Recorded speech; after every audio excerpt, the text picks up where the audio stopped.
हे भाई लोग, क्या हाल चाल। पार्ट 2 में आपका स्वागत है। और वीडियो पसंद आ रही हो तो लाइक कर दो, सब्सक्राइब कर दो फटाक से। क्या तो चलिए शुरू करते हैं। क्या तो भाई लोग, रोनन उस लड़के का कान काट देता है। वो वहीं बैठ जाता है कान पकड़ के। क्या तो उस डर से चिल्लाने लगता है। तो उसके सभी साथी हैरान हो जाते हैं रोनन को ऐसा करते देख के। और एक लड़का बोलता है, ये कैसे हो सकता है, ये तो इम्पॉसिबल है। उसने तो बस एक स्ट्राइक में उसके कान को काट दिया। और वहीं खड़े उस लकड़ी के डंडे को देख रहे होते हैं जिस पे खून लगा होता है। तभी रोनन उस लड़के को लात मारता हुआ कहता है, अगर तुम अपनी हालत इस जैसे नहीं करना चाहते हो तो इससे लेकर यहाँ से चले जाओ। और तुम लोगों ने जो पैसे उस लड़के से चुराए हैं, तुम्हें सभी को यहाँ छोड़ के जाना होगा। और तुम लोगों ने जो मेरा मूड ख़राब किया है उसकी तुमको भरपाई भी करनी होगी। वो बोलते ठीक है। फिर उन्होंने उस लड़के को जिसे उल्टा लटका के रखा था पैसा दे देता है। वो लड़का कहता है, क्या तुम सच में ये सब मुझे दे रहे हो? लेकिन ये तो उन्होंने जिससे जितना मुझसे चुराया था उससे ज़्यादा है। तब रोनन तलवार को देखते हुए बोलता है, ये ठीक है, मुझे बस यही चाहिए था। और मुझे तो बस यही चाहिए था। और हाँ, तुम्हें अब चिंता करने की कोई ज़रूरत नहीं है। और वो लोग दोबारा तुम्हारे साथ ऐसा नहीं कर पाएंगे। और करने से पहले 10 बार सोचेंगे। वह लड़का रोनन को बोलता है, तुम्हारा बहुत बहुत शुक्रिया। रोनन कहता है, ठीक है, अब तुम घर जाओ। तभी असलिया की तरफ दोनों देखते हैं। वो उससे माफ़ी मांगने लगती है, मुझे माफ़ कर दो, मैं ऐसा नहीं करना चाहती, लेकिन मैं डर गई थी। और रोने लगता है और बोलता है, इसलिए मैं कुछ नहीं कर पाया। और वह दोनों से बोलती है, मुझे माफ़ कर दो, ये सब मेरी गलती है। रोनन और वो लड़का असलिया की बात सुन रहे होते हैं। वो लड़का बोलता है, असलिया तुम ऐसे ही रो रहे थे जब तुम्हें उन्होंने लोगों ने यहाँ पकड़ फर्स्ट टाइम लाया था। मैं तुम्हें देख रहा था तो मैंने सोचा कि तुम्हारी भी सिचुएशन बिल्कुल मेरी जैसी है, इसलिए तुम अपने आप को ब्लेम मत करो। और फिर उसके कंधे पे हाथ रख के कहता है कि तुम्हें इसमें कोई फॉल्ट नहीं है। और फिर वो लड़का वहाँ से पैसे छुपाते हुए चुपचाप चले जाता है वहाँ से। और हम देखते हैं कि रोनन बोलता है, ये इतना बुरा भी नहीं था। फिर असला को बोलता है, हे असला, क्या तुम्हें याद है मैंने तुम्हें अपने बिजनेस के बारे में बताया था? वो डरते हुए बोलता है, हाँ मुझे याद है। फिर रोनन वहाँ से जाने लगता है। वो बोलता है, अच्छा ठीक है, मैं 4 दिन बाद तुमसे यहीं मिलूँगा। वो 4 दिन बाद बोलकर वहाँ से जाने लगता है। असलिया बोलती है, तुम्हारा क्या मतलब है? रोनन बोलता है कि मैं अभी बहुत बिज़ी हूँ, तो इसलिए मैं तुमसे 4 दिन बाद मिलूँगा। तभी रोनन पीछे मुड़कर अपनी तलवार दिखाता हुआ कहता है, अगर तुमसे 4 दिन बाद यहाँ नहीं मिले तो पता है ना तुम्हारे साथ क्या होगा। वो यह बात सुनकर डर जाता है। फिर रोनन वहाँ से भागते हुए चला जाता है। फिर हमें दिखाया जाता है कि रोनन के घर के सामने खड़ा होता है और उसके हाथ में एक फूल होता है। फिर वो बोलता है, क्या ये फूल कुछ ज़्यादा तो नहीं है?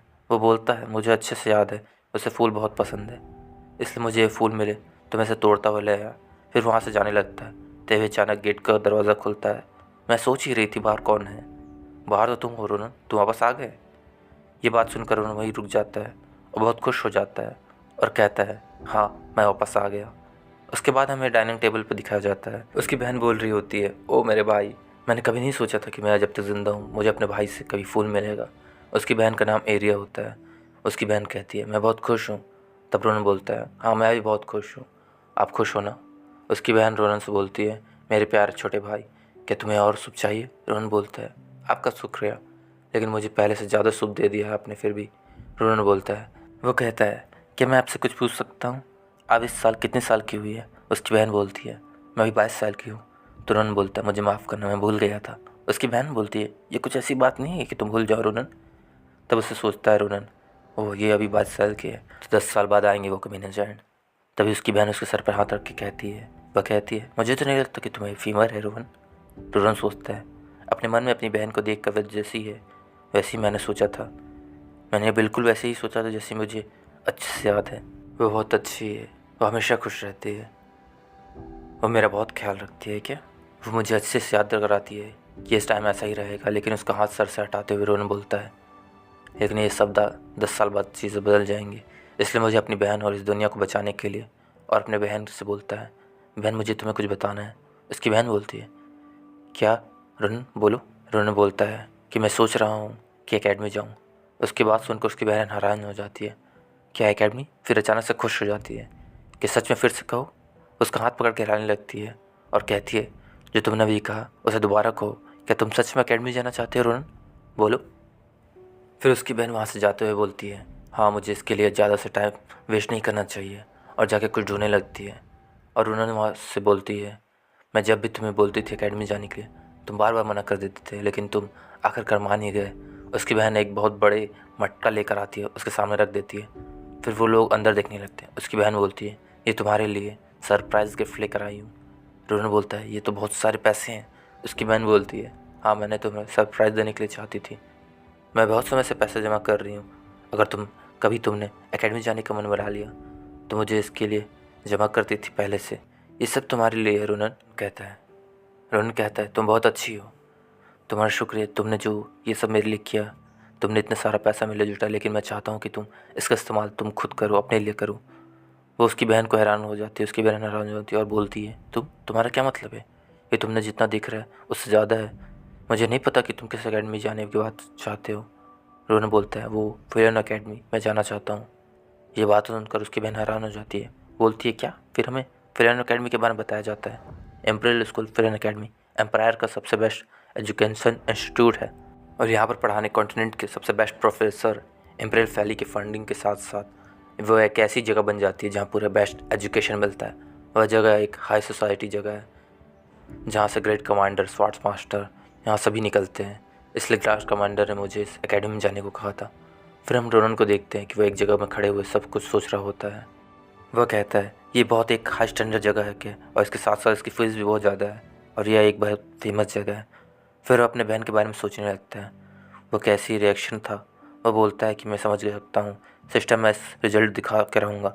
और वह कैसे ही बोल रहा होता है तभी उसके सामने और कोई आ जाता है और बोलता है मुझे नहीं पता था कि तुम मुझसे पहले यहाँ पहुँच जाओगे। तो ये एस्लिया रहती है। एस्लिया बोलती है तुम्हें ने तो मुझे कहा था कि अगर नहीं आए तो तुम मेरे साथ। फिर रोनन बोलता है हाँ भूल जाओ ये सब, मैंने तो सब मजाक कर रहा था। फिर रोनन बोलता है वो एस्लिया को बोलता है आज तो हम लोग बहुत बिजी रहने वाले हैं क्या, और मुझे कुछ टेस्ट भी करना है। एस्लिया बोलती है क्या टेस्ट? रोनन बैग को नीचे रखते हुए बोलता है हाँ टेस्ट। एस्लिया बोलती है तुम किस बारे में बात कर रहे हो? रोनन बोलता है हाँ ज़्यादा कुछ नहीं है, और अपनी ओर इशारा करते हुए बोलता है तुम बस अपनी टेलेकिनेसिस का यूज़ करके मुझे हवा में उड़ाना, जितना ऊपर उड़ा सकती हो। एस्लिया थोड़ा हैरान हो जाती है, वह बोलती है कि क्या टेलेकिनेसिस का यूज़ करके? रोनन बोलता है हाँ। एस्लिया बोलती है लेकिन मैं इतना ख़तरनाक काम क्यों करूँ? रोनन बोलता है ये इतना भी ख़तरनाक नहीं है, जैसे बोल रहा हूँ बस वैसा ही करो। एस्लिया के पास कोई चारा नहीं होता, वो मान जाता है। फिर वो अपनी टेलेकिनेसिस का मैजिक यूज़ करके लगता है मैजिक की वजह से रोनन हवा में उड़ने लगता है। रोनन मन में सोचता है ये बेटर है जितना मैंने सोचा था, और अभी रोनन हवा में उड़ रहा होता है। फिर रोनन जाइंट के हाइट के बारे में सोचने लगता है और वो होता है हालांकि इसमें थोड़ी सी ऊंचाई कम है लेकिन बैलेंस की भी कमी है इसमें। लेकिन यह फीलिंग उसी जैसी है जब मैं उस बैटलफील्ड के अंदर उस जाइंट को मारता था। मेरे साथी टेलेकिनेसिस का यूज़ करके मुझे हवा में उड़ाते थे। यह एक रेयर एबिलिटी है जो मैजिशियंस के पास होती है और वे लोग इसका उपयोग कर सकते हैं सिर्फ। ये बहुत अच्छा है। फिर एस्लिया के बारे में दिखाया जाता है कि इसकी थोड़ी प्रॉब्लम हो रही थी। वो कहती है रोनन और मैं ज़्यादा नहीं कर सकती। वो रोनन से कहती है रोनन मैं और ज़्यादा देर तक नहीं कर सकती, क्या तुम नीचे आ सकते हो? रोनन कहता है क्या तुम थोड़ी देर और रुक सकते हो, मुझे कुछ चेक भी करना है, उसके बाद फिर मैं अपने आप नीचे आ जाऊँगा। एस्लिया बोलती है क्या तुम्हारा मतलब क्या था, अपने आप नीचे आ जाओगे? हमें दिखाती है कि रोनन हवा में शॉट निकाल कर जोर से एक कट मारता है। एस्लिया याद देख कर हैरान हो जाती है। रोनन ने अपने शॉट से उसकी मानो को कट कर दिया होता है। वह रोनन से पूछती है ये तुमने अभी क्या किया? रोनन कहता है ये कुछ नहीं था, बस ये तो कलाबाजी जो बहुत पहले से करता आ रहा हूँ। एस्लिया कहती है क्या मतलब तुम्हारा कलाबाजी, एक्रोबैटिक मूवमेंट्स? ये तो मैंने पहली बार देख रही हूँ कि कोई किसी ने माना काटा है। रोनन उसके सर पर एक टपली मारता है और कहता है जाने दो, ऐसे भी कुछ ज़्यादा खास नहीं था। रोनन सोचता है मुझे ये ढूंढना होगा कि कौन सी एबिलिटी है और मेरी सिर्फ तलवार उससे क्यों काम आई। ठीक है, इसके बारे में धीरे धीरे आराम से सोचते हैं, लेकिन अभी कुछ और करते हैं जो मुझे कभी और भी कुछ करना है। रोनन उससे कहता है तुमने टेस्ट पास कर लिया इसलिए। रोनन उसकी तरफ बैग फेंकता है और कहता है इसे पकड़ो और मेरे पीछे आओ, इसके पहले कि चांद गायब हो जाए। हमें कुछ चीज़ें जो हमें करनी है। एस्लिया बोलती है इतनी रात को क्या है, इतनी रात में क्या करना चाहते हो? वह कहता है क्या मतलब तुम्हारा, क्या किसे पता ये शुरुआत बन जाए एम्परर्स के ग्रेटेस्ट हिस्ट्री बुक रोनन्स बायोग्राफी की। फिर हमें दिखाया जाता है वे लोग जा रहे होते हैं। एस्लिया कहती है फिलन अकेडमी, क्या मैंने गलत सुना? रोनन हम दोनों फिलन अकेडमी जा रहे हैं जहाँ पर एम्पायर के एलिट होते हैं, और तुम मैं जा रहे हैं? रोनन बोलता है तुमने सही सुना, तो बार बार पूछ कर मुझे परेशान मत करो। वह बोलता है क्या तुम्हें नहीं जाना? वह बोलता है ऐसी बात नहीं है, तुम्हारे पास मार्शल आर्ट टैलेंट है लेकिन मुझे कोई भी चीज़ कैसी करनी है नहीं पता, मैं डरपोक भी हूँ। रोनन कहता है एस्लिया क्या तुम ऐसी जीना चाहती हो, अपने टैलेंट को वेस्ट करते रहना चाहती हो बेकार लोगों के साथ, यही लाइफ जीना चाहती हो तुम? सच में तुम बहुत इडियट हो, तुम बहुत डरपोक भी हो, तुम बात बात पर रोते रहते हो क्या, तुम बड़ी लूज़र भी डरपोक भी हो। रोहन की ये बात सुनकर उसके दिल पे लगते सीधा। रोहन कहता है लेकिन फिर भी ठीक है, क्योंकि तुम अब से बदलने वाले हो, लेकिन जो टाइम बीत चुका है वो बदल नहीं सकता, और तुम्हें एक दिन तुम्हें इस बात का पछतावा होगा। वो सोचता है जिस तरह मैंने अपनी ज़िंदगी में पछतावा किया था पिछली। रोहन कहता है तुम क्या सोचती हो कि तुमने अपने माइंड चेंज किया? मैं तुम्हें फोर्स नहीं करूँगा कि तुम्हें जो अपनी ज़िंदगी में करना है, तुम चाहो तो वापस भी जा सकती हो। फिर रोहन मुड़ कर जाने लगता है, तभी असलिया उससे रोकती है, बोलती है हमें बदलना चाहती हो, मुझे तुम्हें साथ विलन एकेडमी चलूँगी मैं, मुझे सिखाओ कि मुझे क्या करना है। रोहन उसे सिखाने के लिए मान जाता है और एक विलन की स्माइल देकर कहता है जैसा मैंने प्लान किया था। फिर हमें दिखाया जाता है कि वो दोनों एक झाड़ी में छुपे होते हैं।